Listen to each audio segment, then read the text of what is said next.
ನಟರಾಜ್ ಗೌಡ್ರೆ ನೋಡಿ ವಿಷಯಕ್ಕೆ ಬರೋಣ. ಯಾಕೆ ಪ್ರತಿಭಟನೆ ಆಗ್ತಿದೆ, ಯಾರು ತಪ್ಪಿಂದ ಸರ್ಕಾರಿ ಉದ್ಯೋಗ ಸಿಗ್ತಿಲ್ಲ ಅದಕ್ಕೆಲ್ಲ. ಆದರೆ ಎರಡು ಥರದ ಪ್ರೊಟೆಸ್ಟ್ ಅಪ್ಪ. ಒಂದರಲ್ಲಿ ಫ್ಯಾನ್ಸಿ ಟಿ ಶರ್ಟ್ಗಳನ್ನ ಸ್ಪಾನ್ಸರ್ ಮಾಡೋರು ಇರ್ತಾರೆ, ಫ್ಯಾನ್ಸಿ ಪ್ರೊಟೆಸ್ಟ್ಗಳನ್ನು ಆರ್ಗನೈಸ್ ಮಾಡೋರು ಇರ್ತಾರೆ.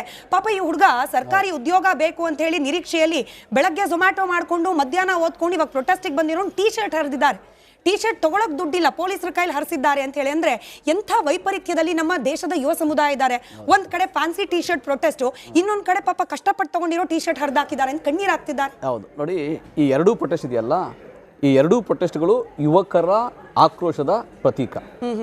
ಯುವಕರು ಈ ದೇಶದಲ್ಲಿ, ನಾನು ರಾಜ್ಯದಲ್ಲೂ ಏನು ಹೊರತಿಲ್ಲ ಹೇಳ್ತಾ ಇಲ್ಲ, ನಾನು ಕರ್ನಾಟಕ ರಾಜ್ಯದಿಂದ ಸೇರಿಕೊಂಡು ಇಡೀ ದೇಶದಲ್ಲಿ ಯುವಕರು ಉದ್ಯೋಗಕ್ಕಾಗಿ, ತಮ್ಮ ವಿದ್ಯಾಭ್ಯಾಸಕ್ಕೆ, ತಮ್ಮ ಕೌಶಲ್ಯಕ್ಕೆ ತಕ್ಕಂಥ ಉದ್ಯೋಗಕ್ಕಾಗಿ ಹಾಹಾಕಾರ ಇಟ್ಟಿದ್ದಾರೆ. ತಮ್ಮ ಕೌಶಲ್ಯ ಏನಿದೆ, ತಮ್ಮ ಭವಿಷ್ಯದ ಕನಸೇನಿದೆ, ಅದಕ್ಕೆ ಬೇಕಾದಂಥ ಉದ್ಯೋಗಕ್ಕಾಗಿ ಹಾಹಾಕಾರ ಇಟ್ಟಿದ್ದಾರೆ. ಇವತ್ತು ಅವರ ಆಕ್ರೋಶ ಇದೆ. ನಾವು ಕರ್ನಾಟಕದ ಯುವಕರ ಜೊತೆ ಸೇರಿ ಕಾಂಗ್ರೆಸ್ ಸರ್ಕಾರ ಇದ್ದು ಜೊತೆ ಅವ್ರ ಜೊತೆನೂ ಇದ್ದೀವಿ. ಕೇಂದ್ರದಲ್ಲಿ ಇಲ್ಲ ಅಂತ ಪ್ರೊಟೆಸ್ಟ್ ಮಾಡ್ತಿದ್ದಾರೆ ಸರ್. ಇವತ್ತು ಧಿಕ್ಕಾರ ಹಾಕಿ ನಿಮ್ಮದೇ ಸರ್ಕಾರದ ವಿರುದ್ಧ. ನಾನು ಯುವಕರ ಬಗ್ಗೆ ನಾನು ಹೇಳ್ತಿರಲ್ಲ, ಯುವಕರ ಆಕ್ರೋಶಕ್ಕೆ ಗೌರವ ಕೊಡ್ತೀವಿ, ಸ್ಪಷ್ಟ. ಕೇಂದ್ರ ಸರ್ಕಾರದ ಮೇಲೆ ಅಲ್ಲಿ ಸಬ್ಮಿಟಲ್ ಮಾಡಿದಂಥ ಯುವಕರ ಆಕ್ರೋಶಕ್ಕೂ ಗೌರವ ಕೊಡ್ತೀವಿ. ಯಾಕಂದ್ರೆ ಆ ಯುವಕರು ಕರ್ನಾಟಕದ, ಭಾರತದ ಯುವಕರ ಪ್ರತಿನಿಧಿಗಳಾಗಿ ಯುವಕರ ಆಕ್ರೋಶವನ್ನ, ಯುವಕರ ನೋವನ್ನ ಅಲ್ಲಿ ತೋರಿಸಿದ್ದಾರೆ, ಪ್ರದರ್ಶನ ಮಾಡಿದ್ದಾರೆ. ಇಡೀ ಭಾರತದಲ್ಲಿ ಇವತ್ತು ಎಲ್ಲಿ 2 ಕೋಟಿ ಉದ್ಯೋಗ ವಾರ್ಷಿಕವಾಗಿ ಮಾಡ್ತೀನಿ ಅಂತಂದವರು ಪಕೋಡ ಮಾರಿ ಅಂತ ಬಿಟ್ಬಿಟ್ರು, ಯುವಕರನ್ನ ದಾರಿಗೆ ಬಿಟ್ಬಿಟ್ರು. ಇಡೀ ದೇಶದಲ್ಲಿ ಈಗ ಕಾಂಗ್ರೆಸ್ ಸರ್ಕಾರ ಇದ್ದಾಗ 2013ರಿಂದ 2018ರವರೆಗೆ ಅವಾಗ ಮಾತ್ರ ನೇಮಕಾತಿ ಆಗಿರೋದು 1,20,000 ಸಮಯನೂ ಇದೆ ಸರ್. ನೀವು ಇತಿಹಾಸ ಹೇಳಿರಂತೆ ನೀವು ಪಕೋಡ ಮಾಡೋ ಉದಾಹರಣೆ ಕೊಟ್ರಿ. ನಿಮ್ಮದೇ ಪಕ್ಷದ ಅಶೋಕ್ ಗೌಡ್ರ ಉತ್ತರ ಕೊಡ್ಲಿ. ಕಾಂಗ್ರೆಸ್ ಪಕ್ಷದ ಪ್ರಣಾಳಿಕೆಯಲ್ಲಿತ್ತು ಅಶೋಕ್ ಗೌಡ್ರೆ, ಎಷ್ಟು ಲಕ್ಷಾಂತರ ಉದ್ಯೋಗಗಳನ್ನ ಭರ್ತಿ ಮಾಡ್ತೀವಿ. ಇವತ್ತು ಪ್ರೊಟೆಸ್ಟ್ ಮಾಡ್ತಿದ್ ಯುವಕರು ಹೇಳ್ತಿದ್ದಾರೆ 5,000 ಕೂಡ, ಖಾಲಿ 5,000 ಕೂಡ. 3 ವರ್ಷ ಆಗಿದೆ ಅಶೋಕ್ ಗೌಡ್ರೆ. ಅಶೋಕ್ ಗೌಡ್ರ ಉತ್ತರ ಕೊಡ್ಲಿ. 5,000 ಕೂಡ PSI ಹಗರಣ ಅಲ್ಲ ಸರ್, PSI ಹಗರಣ ಮಾತ್ರ ಅಲ್ಲ, PSI ಹಗರಣ ಮಾತ್ರ ಅಲ್ಲ, ಎಕ್ಸಾಮ್ ಸ್ಕ್ಯಾಮ್ ಬಗ್ಗೆನೂ ವಿದ್ಯಾರ್ಥಿಗಳು ಮಾತನಾಡಿದ್ದಾರೆ. ಬಟ್ ಅಶೋಕ್ ಗೌಡ್ರು ಮಾಡಿಲ್ಲ, ಪ್ರೊಟೆಸ್ಟ್ ಮಾಡ್ತಿದ್ದಾರೆ ಜನ. ಧಾರವಾಡದಲ್ಲೇನೆ ಕೆಲವೇ ತಿಂಗಳ ಅಂತರದಲ್ಲಿ 2 ಬಾರಿ ಪ್ರೊಟೆಸ್ಟ್ ಆಗಿದೆ. ಫ್ರೀಡಂ ಪಾರ್ಕ್ ಅಲ್ಲಿ ಪ್ರೊಟೆಸ್ಟ್ ಆಗಿದೆ. ಉದ್ಯೋಗ ಕೊಟ್ಟಿದ್ದರೆ ಸರ್ಕಾರಿ ಕಚೇರಿಯಲ್ಲಿ ಇರ್ತಿದ್ರು, ಬೀದಿಗೆ ಬರ್ತಿರ್ಲಿಲ್ಲ ವಿದ್ಯಾರ್ಥಿಗಳು. ಅಶೋಕ್ ಗೌಡ್ರು ಕರ್ನಾಟಕದಲ್ಲಿ ಒಂದ್ ನಿಮಿಷ ನಟರಾಜ್ ಗೌಡ್ರು ಆಗೋಯ್ತು ಬಿಡಿ. 7,90,000 ಉದ್ಯೋಗಗಳು ಕರ್ನಾಟಕ ಸರ್ಕಾರದಲ್ಲಿ ಇರ್ತಕ್ಕಂಥದ್ದು. ಅಂದ್ರೆ ಎಲ್ಲಾನು, ಅಂದ್ರೆ ಬೋರ್ಡ್ಸು ಮತ್ತು ಡಿಪಾರ್ಟ್ಮೆಂಟ್ಸು ಎಲ್ಲ ಸೇರಿಸ್ಕೊಂಡು 7,90,000. ಅದರಲ್ಲಿ ಇವತ್ತು ವರ್ಕ್ ಮಾಡ್ತಿರ್ತಕ್ಕಂಥವ್ರು ಕೇವಲ 5 ಲಕ್ಷ ಚಿಲ್ಲರೆ ಮಾತ್ರ ಕೆಲಸ ಮಾಡ್ತಿದ್ದಾರೆ. 2,85,000 ನೌಕರಿ ಇವತ್ತಿಗೂ ಸಹ ಫಿಲ್ ಮಾಡಬೇಕಾಗಿದೆ. ಅಷ್ಟನ್ನು ಫಿಲ್ ಮಾಡಿ ಅಂತ ಹೇಳಿದ್ರೆ ಸರ್ಕಾರ 34 ತಿಂಗಳು 35 ತಿಂಗಳಾಗಿದೆ ಇವತ್ತಿಗೆ ಬಂದು. ಆದ್ರೆ ಇವತ್ತು ಹೇಳ್ತಾ ಇದೆ ಬಿಜೆಪಿ ಸರ್ಕಾರದಲ್ಲಾಗಿದ್ದು ಹಾಗೆ ಹೀಗೆ ಅಂತ ಮಾತಾಡ್ತಿದೆ. ಅಂದ್ರೆ ಅರ್ಥ ಏನಂದ್ರೆ ಇವ್ರಿಗೆ ಏನ್ ವಿಚಾರ ಮಾಡಿದ್ರೆ ಜನ ನಿಮ್ ಬಗ್ಗೆ ಹಾಸ್ಯ ಮಾಡ್ತಾರೆ ಅಂತಕ್ಕಂಥದ್ದು ಮರ್ತು ಬಿಟ್ಟಿದ್ದಾರೆ ಜನ. ಓಲಿ ಸರ್ಕಾರಿ ನೌಕರಿ ಬಿಟ್ರಪ್ಪ ಪ್ರೈವೇಟ್ ಕೆಲಸ ಕೊಡ್ತಿದ್ದೀರಾ ಅಂತ ಹೇಳಿದ್ರೆ ಕಂಪನಿಗಳನ್ನ ಮುಚ್ಚಿಸ್ತಕ್ಕಂಥ ಕೆಲಸ ಮಾಡ್ತಿದ್ದಾರೆ. ಈಗಾಗಲೇನೆ 15ರಿಂದ 20 ಕಂಪನಿಗಳು ಕರ್ನಾಟಕ ಬೆಂಗಳೂರಿನಲ್ಲಿ ಮುಚ್ಚಿಬಿಟ್ಟು ತಮಿಳುನಾಡು ಮತ್ತು ಆಂಧ್ರ ಕೊಟ್ಟೋಗಿದೆ. ಯಾಕೆ ಅಂತಂದ್ರೆ ಅವರು ಬಕ್ಸರ ರಾಕ್ಷಸರ ಕಾಯ್ತಿದ್ದಾರೆ. ಯಾಕೆ ಅಂದ್ರೆ ವಿಜಯವಾಡದಲ್ಲಿ ಗೂಗಲ್ ಹೋಯ್ತು, ಅದಾದ್ಮೇಲೆ ಒಂದು ಔಟರ್ ರಿಂಗ್ ರೋಡಲ್ಲಿ ವಿದ್ಯಾರ್ಥಿಗಳು ಲಕ್ಷಾಂತರ ಸಂಖ್ಯೆಯಲ್ಲಿ ಬೀದಿಲಿದ್ದಾರೆ. ಔಟರ್ ರಿಂಗ್ ರೋಡ್ ಒಂದು ಕಂಪನಿ ತಮಿಳುನಾಡಿಗೆ ಹೋಗ್ತೀನಿ ಅಂತ ಹೋಯ್ತು. ಇದೆಲ್ಲ ಬಿಡಿ, ನಾನೇ ಒಂದು ಎಕ್ಸಾಂಪಲ್ ಹೇಳ್ತೀನಿ. ಒಂದು ಕಂಪ್ನಿಯವರು ನನ್ನ ಹತ್ರನೇ ಬಂದರು, ಅವ್ರು ನನಗೆ ತಮಿಳ್ನಾಡಲ್ಲಿ ಲ್ಯಾಂಡ್ ಕೊಡಿಸ್ಬಿಡಿ, ನಾವು ಕರ್ನಾಟಕದಲ್ಲಿ ನೋಡ್ತಿಲ್ಲ. ಯಾಕೆ ಅಂತ ಕೇಳಿದ್ರೆ MB ಪಾಟೀಲ್ ನಮ್ಮನ್ನ 4ರಿಂದ 5 ಅವರ್ ಕಾಯಿಸಿದ್ರು, ನಮ್ಮ MD ಜರ್ಮನಿಯಿಂದ ಬಂದಿದ್ರು ಅಂತ ಹೇಳಿ ಒಂದು ಕಂಪನಿ ಹೇಳ್ತಾರೆ. ಇವತ್ತು ಎಷ್ಟು ಉದ್ಯೋಗಗಳು ಇವತ್ತು ತಮಿಳ್ನಾಡಲ್ಲಿ ಕ್ರಿಯೇಟ್ ಆಗ್ತಿದೆ ಅಂತ ಹೇಳಿದ್ರೆ ನಮ್ಗೆ ಆಶ್ಚರ್ಯ ಆಗ್ತಿದೆ. ಅದೆಲ್ಲ ಬೆಂಗಳೂರಿನ ಇನ್ಫ್ರಾಸ್ಟ್ರಕ್ಚರ್ ಮೇಲೆ ಡಿಪೆಂಡ್ ಮಾಡ್ಕೊಂಡು ಆಗ್ತಿದೆ. ಅದಕ್ಕೂ ಇನ್ವೆಸ್ಟ್ಮೆಂಟ್ಸು ಎಷ್ಟು FDI ತಂದ್ರಿ ಅಂತ ಹೇಳಿದ್ರೆ ಬರೀ ಪೇಪರ್ ಮೇಲೆ ಮಾತ್ರ ಇವ್ರದ್ದು ಇನ್ವೆಸ್ಟ್ಮೆಂಟ್ಸ್ ಇರೋದು, ಯಾವುದೂ ಸಹ ಇನ್ವೆಸ್ಟ್ಮೆಂಟ್ ತರ್ತಾ ಇದೆ. ಇದಕ್ಕೆ ಇನ್ನೂ ಒಂದು ದುರ್ದೈವ ಅಂತ ಹೇಳಿದ್ರೆ ಕಮರ್ಷಿಯಲ್ ಎಸ್ಟಾಬ್ಲಿಷ್ಮೆಂಟ್ಸ್ಗೆ ಒಂದು ಹೊಸ ರೂಲ್ ತರ್ತೀವಿ. 40 ಅಡಿನಲ್ಲಿ ಇರ್ತಕ್ಕಂಥ ಕಮರ್ಷಿಯಲ್ ಎಸ್ಟಾಬ್ಲಿಷ್ಮೆಂಟ್ ಮುಚ್ಚಿಬಿಡ್ತೀವಿ, ಇದಾದ್ಮೇಲೆ 100 ಅಡಿನಲ್ಲಿ ಇದ್ರೆ ಮಾತ್ರ ಕೊಡ್ತೀವಿ ಅಂತ ಹೇಳಿ ಇದು ಮಾಡ್ತಾರೆ. ಅಂದ್ರೆ ಅರ್ಥ ಏನಂದ್ರೆ this government lakhs complete wisdom complete policy paralysis ಆಗ್ಬಿಟ್ಟಿದೆ.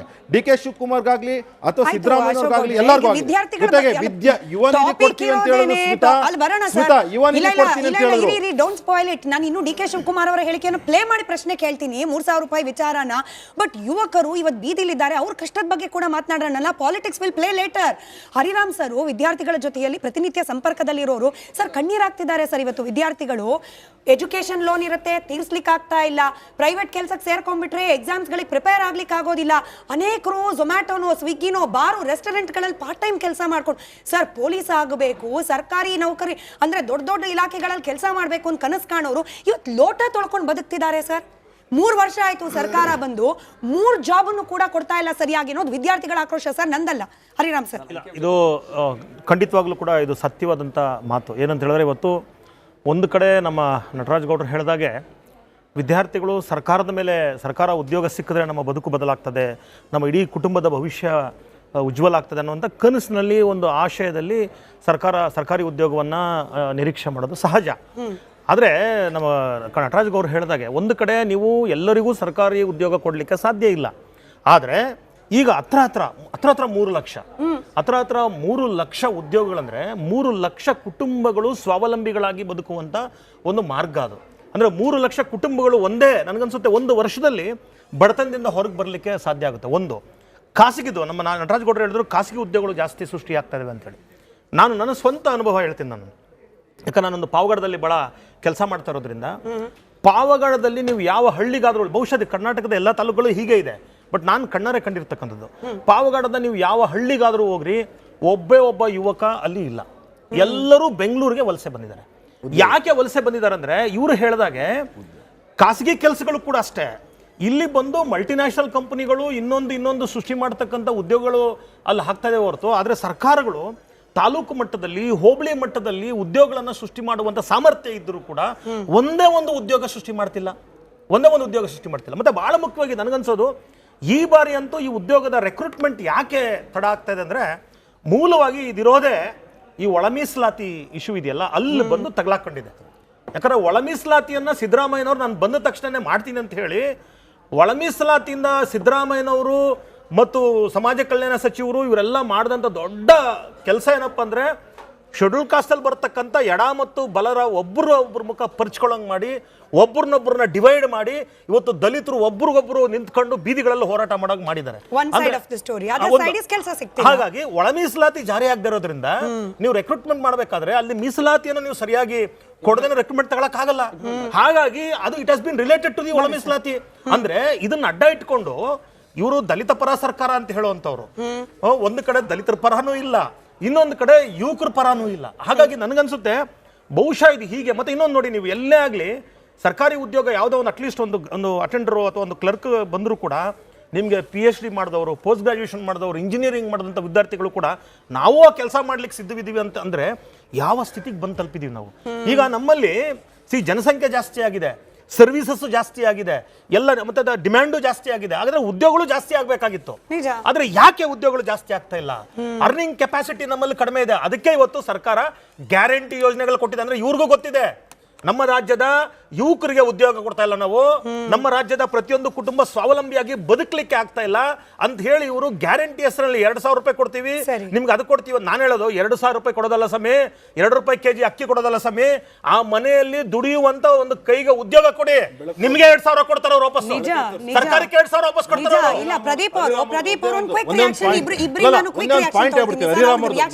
ಅಂತ ಅಷ್ಟೇ. ಯಾಕೆಂತಂದ್ರೆ ಸರ್ಕಾರ ಈಗ ಕೋರ್ಟ್ ಹೇಳ್ತು ಈಗಾಗ್ಲೇನೆ 6 ತಿಂಗಳು 7 ತಿಂಗಳಿಂದ ಹೇಳ್ತು, ನೀವೇನಾದ್ರೂ ಅಕಸ್ಮಾತ್ ಈ ಥರ ಸಮಸ್ಯೆ ಇದ್ದರೆ 56% ರಿಸರ್ವೇಷನ್ ಸಮಸ್ಯೆ ಇದ್ದರೆ ನೀವು 94%ಗೆ ನೇಮಕಾತಿ ಮಾಡ್ಕೊಳ್ಳಿ, 6%ನ ಹಂಗೆ ಇಡಿ, ಅದಾದ್ಮೇಲೆ ಮಾಡ್ಕೊಳ್ಳಿ ಅಂತ ಹೇಳಿ. ಅದಾದ್ಮೇಲೆ ಇನ್ನೂ ಒಂದು ಫಾರ್ಮುಲಾ ಕೊಡ್ತು, 50% ಮಾಡ್ಕೊಂಬಿಡಿ, ಅದಾದ್ಮೇಲೆ ನೆಕ್ಸ್ಟ್ ಇದರಲ್ಲಿ ಕರೆಕ್ಷನ್ ಮಾಡ್ಕೊಳ್ಳೋಣ ಅಂತ ಅಂದ್ಬಿಟ್ಟು ಕೋರ್ಟ್ ಹೇಳಿದೆ. ಆದ್ರೂ ಸರ್ಕಾರಕ್ಕೆ ರೀತಿ ನೀತಿ ಮಾಡತಕ್ಕಂತ ನೈತಿಕತೆ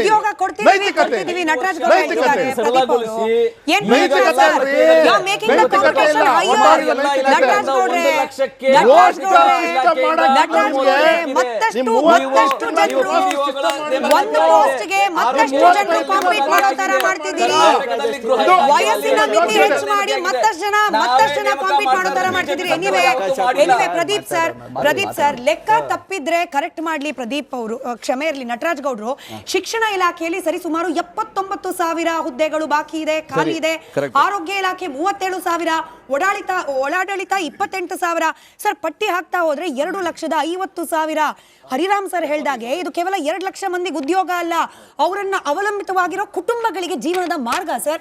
ಇದನ್ನ ಮಾಡಕ್ಕೆ 3 ವರ್ಷ ಆದ್ರೂ ಆಗಿಲ್ಲ. ಬಿಜೆಪಿ ಅವರು ಬ್ಯಾಕ್ಲಾಗ್ ಉಳಿಸ್ಕೊಂಡಿದ್ರು, ಬಿಜೆಪಿ ಅವರು ಮಾಡಿರ್ಲಿಲ್ಲ. ಆಯ್ತು ನೀವೇನ್ ಮಾಡಿದ್ದೀರಿ ಅಂತ ಪ್ರಶ್ನೆ ಕೇಳಿದಾಗ ಉತ್ತರ ಕೊಡ್ಬೇಕಾಗಿರೋದು ಅವರು.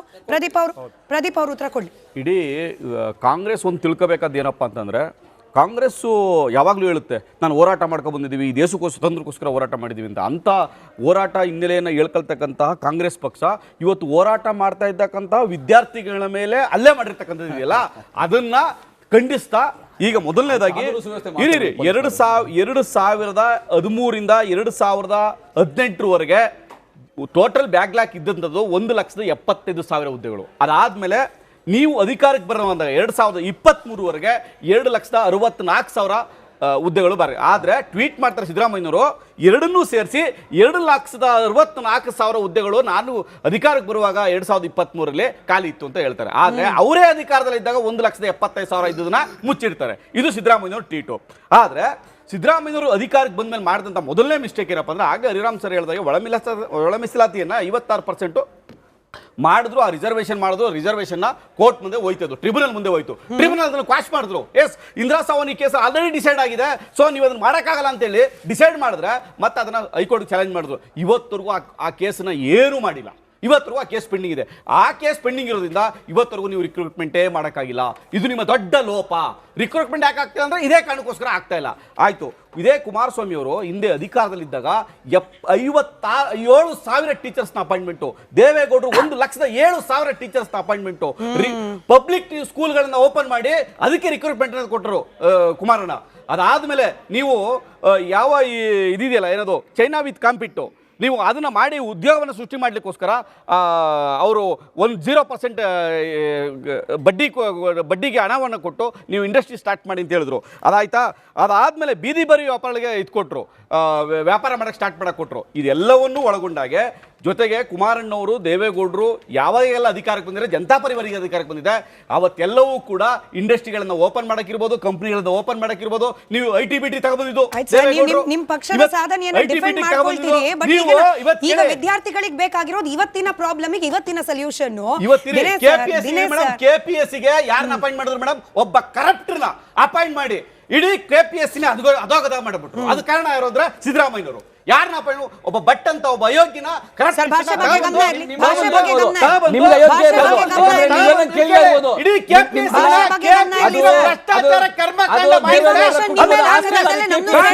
ದಿನೇಶ್ ಅವರು 65,000 ಹುದ್ದೆಗಳಿಗೆ ಭರ್ತಿಗೆ ಆದೇಶ ಹೊರಡಿಸಿ ಸರ್ 6 ತಿಂಗಳಾಯ್ತು. 6 ತಿಂಗಳಿಂದ ಅಟ್ಲೀಸ್ಟ್ ಸಂದರ್ಶನಕ್ಕೂ ಕೂಡ ಕರಿತಿಲ್ಲ ಅಂತ ಹೇಳಿ ಇವತ್ತು ವಿದ್ಯಾರ್ಥಿಗಳು ಬೇಸತ್ತಿದ್ದಾರೆ, ಪ್ರತಿಭಟನೆ ಹಾದಿ ಹಿಡಿದಿದ್ದಾರೆ. ಬಿಜೆಪಿಯವ್ರನ್ನ ಕೇಳಿದ್ರೆ ಕಾಂಗ್ರೆಸ್ನ ಕೇಳಿದ್ರೆ ಜೆಡಿಎಸ್ನ ಕೇಳಿದ್ರೆ ಕಾಂಗ್ರೆಸ್. ಈ ಪೊಲಿಟಿಕಲ್ ತೂತು ಮೇಮೆ ನಡುವೆ ಬೀದಿಗೆ ಬಿದ್ದಿರೋದು ಯುವ ಸಮುದಾಯ. ಇವತ್ತು ನೇಪಾಳ ಮಾದರಿಯ ಪ್ರೊಟೆಸ್ಟ್ ಮಾಡಬೇಕಾಗತ್ತೆ ಅಂತ ಹೇಳಿ ಎಚ್ಚರಿಕೆ ಕೊಡೋ ಲೆವೆಲ್ಗೆ ಬಂದಿದ್ದಾರೆ.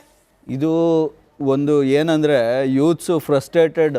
ಯಾಕಂದರೆ ಇದು ಕೇವಲ ರಾಜ್ಯ ಸರ್ಕಾರ ಒಂದೇ ಹೊಣೆ ಆಗಲ್ಲ, ಕೇಂದ್ರ ಸರ್ಕಾರನೂ ಹೊಣೆ ಆಗುತ್ತೆ. ಯಾಕಂದರೆ ಇವತ್ತು ನಾವು ನೋಡ್ದಂಗೆ 2,80,000 ಇಲ್ಲಿ ಖಾಲಿ ಬಿದ್ದಿದ್ರೆ ಸುಮಾರು 9,80,000 ಕೇಂದ್ರ ಸರ್ಕಾರದಲ್ಲಿ ಖಾಲಿ ಬಿದ್ದಿದೆ. ಸುಮಾರು 40 ಲಕ್ಷ ಉದ್ಯೋಗದಲ್ಲಿ 10 ಲಕ್ಷ ಉದ್ಯೋಗ ಖಾಲಿ ಬಿದ್ದಿದೆ. ಕೇಂದ್ರ ಸರ್ಕಾರದಲ್ಲಿ ಸುಮಾರು 24% ಖಾಲಿ ಬಿದ್ದಿದೆ. ಕೇಂದ್ರ ಸರ್ಕಾರ ಏನು ಮಾಡ್ತಾ ಇದೆ? ಅದರಲ್ಲೂ ಏನಂದರೆ ಆರ್ಮಿ ಏನು BSF 45,000 ವೇಕೆನ್ಸಿ ಖಾಲಿ ಬಿದ್ದೈತೆ, BSF ಅವರು 10,000 ವೇಕೆನ್ಸಿ ಖಾಲಿ ಬಿದ್ದಿದೆ.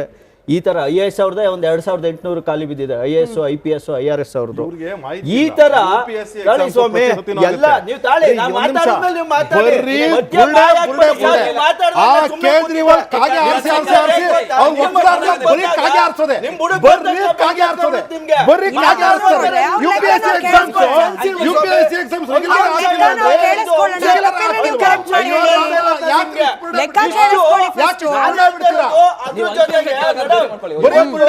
ಪ್ರಧಾನಮಂತ್ರಿ ಕೌಶಲ್ಯಾಭಿವೃದ್ಧಿ ಯೋಜನೆ